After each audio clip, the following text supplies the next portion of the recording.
Have you ever noticed this? You start seeing things more clearly. You question old assumptions. You feel more aware than before. And then, your motivation drops. Not just a little. It disappears. If that's happened to you, you're not broken. You're in a transition most people don't talk about. A lot of people expect waking up to feel energizing. More drive, more clarity, more purpose. But for many, the opposite happens. They feel tired, detached, unmotivated in ways that doesn't respond to discipline or willpower. And because no one warned them, they assume something went wrong. It didn't.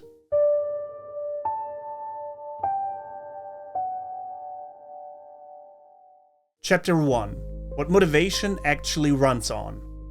Motivation isn't just about goals. It's fueled by belief in the system you're working inside, identification with outcomes, emotional rewards like approval, status, certainty. For a long time, motivation works because you buy into this structure. When that belief cracks, the fuel source changes. And most people don't notice that's what happened. Chapter 2. What waking up really does. When you wake up, you don't gain energy. You gain awareness.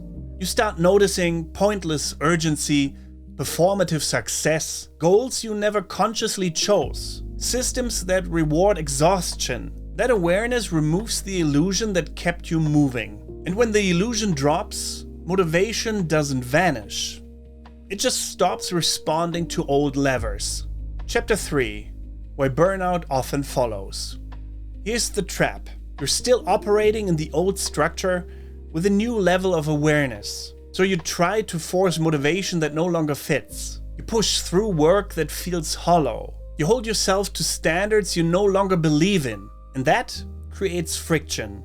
And friction over time becomes burnout. Not because you're weak, but because you're running incompatible systems. Chapter 4. The nervous system angle. Your nervous system cares about coherence. When your actions and beliefs stop matching, it sends a signal. That signal often looks like fatigue, procrastination, disengagement, a loss of drive. But this isn't laziness. It's a biological response to internal contradiction. Your system is saying, pause, reevaluate. Chapter 5. The void phase nobody warns you about. There's usually a phase after waking up that feels empty. Old goals don't motivate you anymore. New ones haven't formed yet. You're between identities. And that space feels uncomfortable because it lacks structure, it lacks validation, it lacks direction. But it's also necessary. You can't build new motivation on top of beliefs you've outgrown. Chapter 6. Why forcing productivity backfires. A lot of people respond to this phase by doubling down. More discipline, more routines, more pressure. That usually makes things worse. Because you're trying to resurrect motivation that depended on a version of you that no longer exists. What you actually need isn't intensity, it's integration. Chapter 7. What motivation turns into next. Here's the shift that eventually happens. Motivation becomes selective. You're no longer driven by approval, urgency, or fear of falling behind. You're driven by alignment, meaning, internal clarity. And that motivation is quieter, slower to start, harder to fake, but far more sustainable. Chapter 8. What helps during this phase? What helps most people through this isn't answers. It's permission.